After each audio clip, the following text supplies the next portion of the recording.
यार ये कहानी शुरू होती है अराउंड मिड ऑफ अप्रैल। तो यार मैं रोज़ की तरह अपना लैपटॉप खोल रहा था और स्टार्टिंग में मुझे हमेशा आदत है कि मैं जो लास्ट डे के ईमेल होते हैं वो चेक करता हूँ। तो यार मुझे एक मेल आ रखा था रिटर्न टू ऑफिस का। तो उसके बाद यार मैंने अपने मैनेजर को फ़ोन लगाया और मैंने उनसे पूछा कि सर क्या मुझे आना है। तो उल्टा वो मुझसे पूछने लग गए कि तुम्हें आना कब है ये बता दो।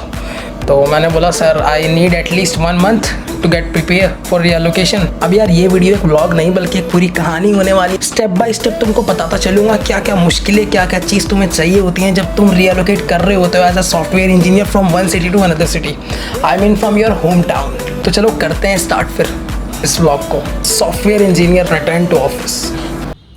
तो यार हो चुके हैं फिर मेरी जर्नी स्टार्ट। अब एयरपोर्ट पहुंच चुके हैं और मैं जा रहा हूँ। मम्मी पापा वहाँ खड़े हैं और मेरे साथ है मेरा ब्रो। Hi bro. मैं बेसिकली पहुँच गया हूँ 1 घंटा पहले। यहाँ वॉशरूम है भाई, तुझे वॉशरूम जाना है ना, जा।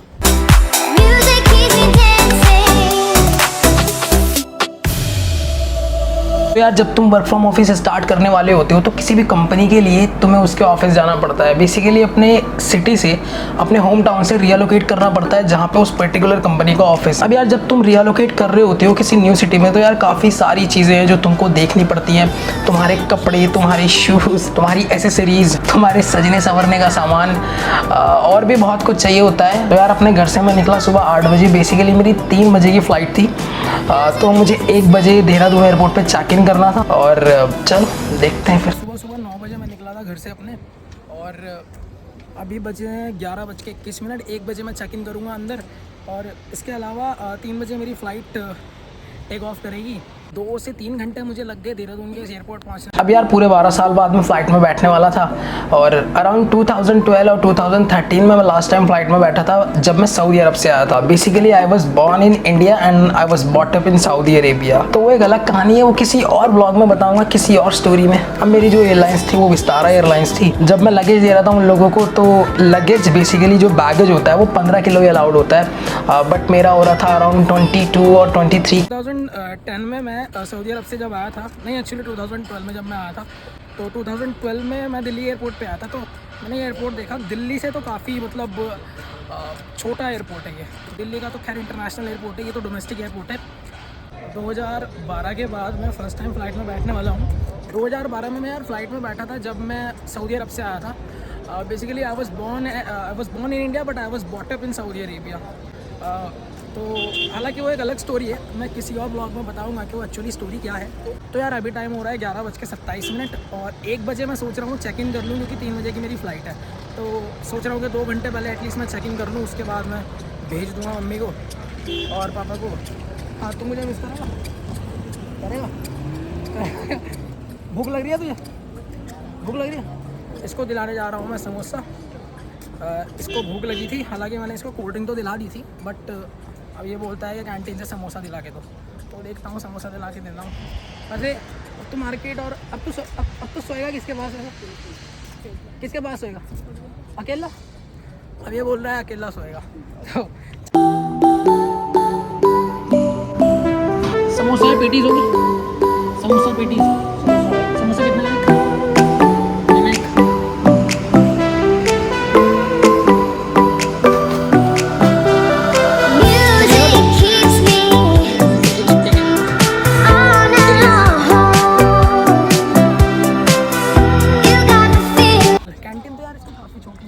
दिल्ली एयरपोर्ट पे देखा है बहुत बड़े बड़े होटल्स और रेस्टोरेंट है, इवन एयरपोर्ट के बाहर भी कुछ हैं।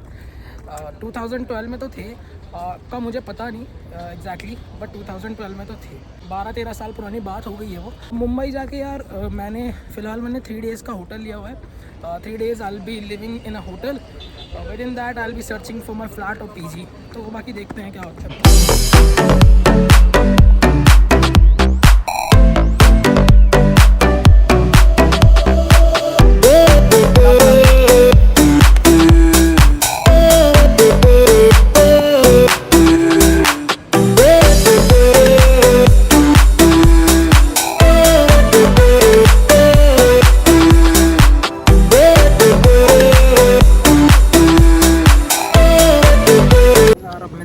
बोर्डिंग पास और ये बोर्डिंग पास मुझे मिल गया और अभी मेरा 2:10 पे बेसिकली ऑन बोर्डिंग टाइम है और बोर्डिंग मैं करूँगा बस, और उसके बाद जाते हैं फिर फ्लाइट देखते हैं। मैंने उनको लगभग 3,500 से 4,000 रुपये दिए एक्स्ट्रा, जो मेरा एक्स्ट्रा सामान था वो लोग कैरी कर सकें। बेसिकली यार विस्टारा एयरलाइंस लेती है 550 पर केजी। अब यार बेसिकली उसके बाद मैं अंदर चला गया एयरपोर्ट में, मम्मी पापा को बाय बाय कह के, मेरा छोटा भाई है उसको बाय कह के। अब यार मुझे पहले लगता था कि सिर्फ ट्रेन से लेट होती हैं, बट यार ऐसा नहीं है। इंडिया के अंदर तो फ्लाइट्स भी लेट होती हैं, बाहर भी होती होंगी, I am not sure, but हाँ मेरी फ़्लाइट थोड़ी सी लेट हो गई थी, अराउंड आधा घंटा लेट थी मेरी फ़्लाइट। तो ये मुझे मेरे एक फ्रेंड मिले हैं, ये टीरी से हैं और ये साउथ अफ्रीका जा रहे हैं। यहाँ से पहले ये मुंबई आएंगे, मुंबई जाएंगे, और मुंबई के बाद दुबई और दुबई के बाद साउथ अफ्रीका। अब यार मैंने पहले सुना था कि ट्रेन से लेट होती है, बट अभी हमारी फ़्लाइट से पहले एक फ़्लाइट थी इंडिगो, वो शायद दिल्ली जा रही थी। दिल्ली नहीं, प्रयागराज। अच्छा प्रयागराज, हाँ वो प्रयागराज जा रही थी। हाँ तो अब वो हो चुकी है आधा घंटा लेट। अब उसके बाद हमारी फ़्लाइट थी। अब यार पता नहीं कि हमारी फ़्लाइट कितना लेट हो, तो ऐसा नहीं है यार कि ट्रेन से लेट होती हैं, फ़्लाइट्स भी लेट होती हैं। अब यार विस्तारा एयरलाइंस वालों ने दिया था मुझे खाना। बेसिकली मैंने नॉनवेज मांगा था because I am a chicken lover, और उन्होंने मुझे 3 पीसेस छोटे छोटे चिकन के दिए, थोड़े छोले थे, और उसके बाद उन्होंने चाय, कप ऑफ टी मुझे दिया, और सारे पैसेंजर्स को भी दिया। और उसके बाद यार उन्होंने एक मुझे लोशन सा दिया था, I don't know exactly what it was, but I think it was sunscreen, I am not sure. मेरे पास यार शायद अभी है नहीं, शायद वो बैग में पड़ी होगी। खैर छोड़ो, वो एक अलग चीज़ है। I think it was just like a present to me and present to all the passengers who are travelling from Dehradun to Mumbai with that particular flight.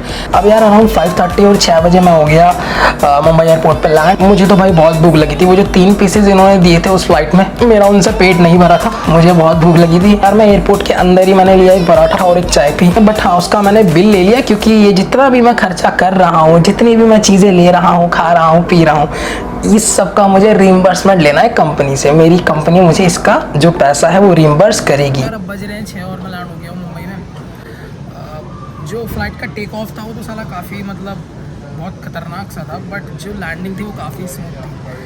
Apart from that यार इन लोगों ने कुछ मील दिया, कुछ इतना खास मील नहीं था उसमें जो फ्लाइट में दिया था इन लोगों ने। तो उसमें जस्ट इन्होंने एक मुझे 3 पीसेस चिकन के दिए थे और आई थिंक छोले थे। तो इसके अलावा यार मुझे अब लगी थी भूख बहुत ज़्यादा, मेरा पेट नहीं भरा था, और हाँ चाय भी दी थी इन लोगों ने। तो अभी मैं आ गया हूँ यहाँ पे मुंबई एयरपोर्ट पे। एक यहाँ पे अंदर ही एक होटल्स आया, कुछ रेस्टोरेंट। मैंने यहाँ से बेसिकली एक मसाला डोसा और एक चाय ऑर्डर किया है, और बिल देख लो भाई तुम, एक सिंपल मसाला डोसा और एक चाय 432। तो मेरे यहाँ मसाला डोसा 100 रुपये का मिल जाता है और 10 रुपये की चाय मिल जाती है, तो 110 रुपये का हो जाता है। बट ये है मुंबई एयरपोर्ट, ऑब्वियसली एयरपोर्ट, तो चीज़ तो महंगी होगी यहाँ और फूड आइटम्स भी महंगे होंगे। अब यहाँ से यार मसाला डोसा और चाय पी के मस्त थोड़ा सा पेट भर जाएगा मेरा। उसके बाद मैं बाहर से लूँगा कैब और चलेंगे फिर होटल। अब यार मैं आता हूँ एक यूपी के बहुत ही छोटे से शहर से, नजीबाबाद, जो कि हरिद्वार के पास पड़ता है। जब रीलोकेट हो रहे होते हो as a software engineer new city में, तो उस समय यार तुम्हें बहुत सारी चीज़ें अपने लेके चलनी पड़ती हैं। मेरे पास 2 लैपटॉप थे, एक जो मेरी कंपनी ने मुझे लैपटॉप दे रखा है वो था, और एक मेरा पर्सनल लैपटॉप था, मेरा DSLR था, और भी कुछ सामान था, कुछ मैंने कपड़े लिए थे। बेसिकली यार मेरा जो वेट है वो बहुत ज़्यादा हो गया था बैगेज का, तो इसकी वजह से मुझे देहरादून एयरपोर्ट से लगभग 4,000 रुपये एक्स्ट्रा भी देने पड़े, क्योंकि मेरा 7 किलो बैगेज ज़्यादा हो रहा था। अब यार विस्तारा एयरलाइंस में क्या था कि 15 किलो उन्होंने मुझे बैगेज अलाउड किया था। अच्छा बैगेज है वो सिर्फ 15 किलो ही लेके जा सकते हो, और 7 किलो हैंड बैगेज में लेके जा सकते हो। तो मेरा जो हो रहा था वो 22 या 23 हो रहा था, तो उसके लिए मैंने 3-4 हज़ार रुपये दिए। 550 रुपीज़ यार एक्स्ट्रा उन्होंने लिए पर केजी के हिसाब से। अब यार अगर तुम मुंबई आ रहे हो और मुंबई ये सोच के आ रहे हो कि तुम्हें यहाँ मौसम बहुत बढ़िया मिलेगा, तो भाई ऐसा कुछ नहीं है। मुझे यहाँ, मैं इसी में बैठा हूँ, पर मुझे यहाँ भी गर्मी लग रही है। तो मैंने सुना था लोगों से कि मुंबई में बहुत गर्मी होती है, बट ये यहाँ पे, और मैं जब फ्लाइट से उतरा तो मुझे गर्मी तभी महसूस हो गई थी। ट्रेजेडी देखो भाई, मैंने मसाला डोसा मांगा था और इसने पराठा ला के दे दिया। बस भाई क्या ही हो रहा है। चलो ठीक है, खाते हैं अब इसको और पीते हैं ये चाय गरम गरम। So let's start.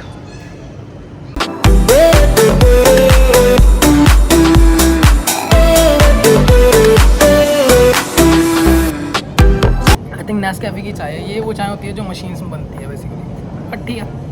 चलो जल्दी जल्दी मैं खाता हूँ खाना, उसके बाद चलते हैं बाहर एयरपोर्ट के और करते हैं कैब नवी मुंबई के लिए, क्योंकि हम जा रहे हैं घनसोली विच इज़ मेरा जो ऑफिस पड़ता है RCP रिलायंस कॉर्पोरेट पार्क, वो घनसौली में पड़ता है। तो और मैंने मेरा होटल भी वहीं बुक है। अब यार क्योंकि जियो एक प्रोडक्ट बेस्ड कंपनी है, तो यहाँ पे क्या होता है कि इन्होंने मुझे 2 ऑप्शंस दिए थे, भैया या तो एक काम करो, सब कुछ हमें करने दो, हमारा होटल हमारी फ्लाइट हम देंगे, या फिर एक काम करो सब कुछ तुम अपने एंड पे कर लो और हमसे कुछ पैसा ले लो जो भी तुम्हारा बनता है। अब यार मैंने ना फर्स्ट ऑप्शन चुना ना मैंने सेकंड ऑप्शन चुना। अब मैंने आधा फर्स्ट ऑप्शन चुना और आधा सेकंड ऑप्शन चुना। कहने का मतलब ये है कि मैंने टिकट फ्लाइट का इनसे ले लिया कि हाँ आप पे कर दो टिकट, आप मुझे टिकट दे दो, और जो होटल है 15 दिन का आप लोग स्टे दे रहे हो वो मैं खुद कर लूँ। The last of next month आप मुझे वो मेरी सैलरी के साथ रिइंबर्स होके उतना पैसा दे दें, and follow of which I will give you my all bills including my food, including my hotel stay, and including all the expenses that I'm basically using during these 15 days that you are giving to me. अब यार जब मैं airport से बाहर निकला तो मुझे करनी पड़ी कैब, क्योंकि मुझे मुंबई से नवी मुंबई जाना था। रिलायंस कॉर्पोरेट पार्क बेसिकली पड़ता है नवी मुंबई में, एक एरिया है घनसौली वहाँ पे। तो उस घनसौली के पास एक छोटा सा एरिया है वहाँ पे, तो वहाँ पे मेरा होटल था। मैंने booking.com से वो होटल पहले ही बुक कर लिया था। अब अगर यार तुम रियलोकेट कर रहे हो मुंबई के लिए as a software engineer, country के किसी भी कोने से कुछ सामान अपना लेके आना, जैसे फॉर्मल कपड़े। अब क्योंकि यार रिलायंस में क्या होता है कि तुम्हारे इनफॉर्मल कपड़े जैसे जीन्स और पेंट टी शर्ट्स चल जाती हैं, आई एम नॉट सेइंग कि चलती नहीं है, they work, but still you need some formal suit. अब यार मेरे केस में क्या था कि मैं फॉर्मल पहनता नहीं हूँ, ना मैंने पहले कभी पहने। जो सिले हुए कपड़े होते हैं जैसे ये शर्ट है पैंट है मैंने कभी नहीं पहने except my uniform of college and my schools, तो मुझे सिलवाने पड़े। मैंने 5-6 जोड़ी आई थिंक कपड़े सिलवाए, और उसके बाद मेरी कुछ जीन्स थी, कुछ टी शर्ट्स मैंने ली, काफ़ी सारा सामान मैंने लिया। अगर तुम लोग भी सोच रहे हो कि मुझे क्या क्या लेके जाना चाहिए मुंबई, तो मैं तो यही कहूँगा कि जो ज़रूरी चीज़ें हैं वही लेके जाओ। कुछ ऐसी चीज़ें जो तुम्हें लगे कि हाँ मुंबई में मिल सकती है, इजीली अवेलेबल होगी, तो वो मत लो यार। मैंने कैब कर ली है और कैब हुई है मेरी 1500 रुपये में पूरे, ये वहाँ पे तक की हुई है घनसौली तक की, और अब मैं सीधा यहाँ से पकड़ रहा हूँ। बेसिकली मैंने एयरपोर्ट अथॉरिटी से लिए ओला उबर की मैंने चेक की थी, बट वो उसमें कुछ प्रॉब्लम हो रहा था, वो कैश नहीं ले रहे थे। मैंने यहाँ पर बेसिकली कैश दिया और कर लिया मैंने फ़िलहाल गाड़ी, तो चलो चलते हैं फिर इस गाड़ी से। मैं जैसे ही फ्लाइट में उतरा तो काफ़ी गर्मी लगी मुझे, उतरते ही मतलब पता चल गया कि बहुत गर्मी है मुंबई में। तो यहाँ क्या 12 महीने इतनी गर्मी होती है? नहीं 12 महीने नहीं है, मई जून तक हाँ, क्योंकि काफ़ी गर्मी है। अभी भी मैं जब एयरपोर्ट से बाहर आया, अंदर तो एसी थे, तो यहाँ पे बहुत ज़्यादा गर्मी होती है। अच्छा कितना टाइम लगेगा हमें पहुँचने में? 1 घंटे 1.5 लगेंगे। 1 घंटा 1 से 1.5 घंटा लगेगा। तो क्योंकि यार यहाँ पे होता है ट्रैफिक काफ़ी ज़्यादा। गर्मी के नज़ारे अगर तुमको लेने हैं तो तुम आ जाओ मुंबई। बहुत गर्मी है, यूपी से ज़्यादा गर्मी हो रखी है यहाँ पे।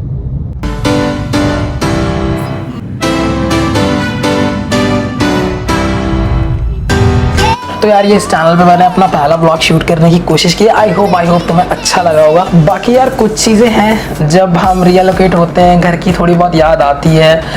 तुम अपने पेरेंट्स के साथ थे, अपने फैमिली में थे, तुम्हारे कॉलेज के दोस्त तुम्हें याद आएंगे। मेरा दोस्त है, मेरा भाई ऋतिक, वो भी मुझे काफ़ी आई मिस हिम अलॉट। बिल्कुल he is like brother to me. और कुछ जूनियर्स हैं और कुछ उनके भी जूनियर्स हैं, तो यार उनको काफ़ी मिस करता हूँ। अब यार वो किसी ने कहा है ना, कहीं पहुंचने के लिए तुम्हें कहीं से निकलना पड़ता है, तो कहीं पहुंचने के लिए तुम्हें कहीं से निकलना पड़ेगा। कॉलेज की जो मेमोरीज है वो तो हमेशा याद आएंगी, पर जब तुम कंपनी में जाओगे, जैसे मैं आ गया हूँ, तो नई मेमोरीज भी बनेंगी। बट हाँ, मैं एक चीज़ कहना चाहूँगा, जियो के अंदर बहुत अच्छे मैनेजर्स हैं। Jio has one of the best managers. मेरे manager Satya sir, he is from Kanpur, and मेरे L2 manager Rajkiran sir, and मेरे L3 manager Mr. Atul Rastogi sir, and these 3 people are really gentlemen. Jio has one of the best managers. मैं अपने hotel booking होगी भाई शारिक के नाम से 3 दिन के लिए।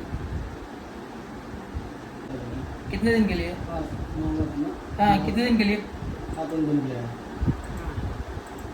कंफर्म्ड है ना ये तो? हाँ कंफर्म। कितना पे करना है? 470। रूम रेडी है? ठीक है। 470 बिल मिल जाएगा ना मुझे? मैंने रिक्वेस्ट डाली थी क्योंकि मुझे बिल चाहिए। ठीक है। तो यार फिर एंड में एक बात बोलना चाहूँगा, वेलकम टू कॉर्पोरेट।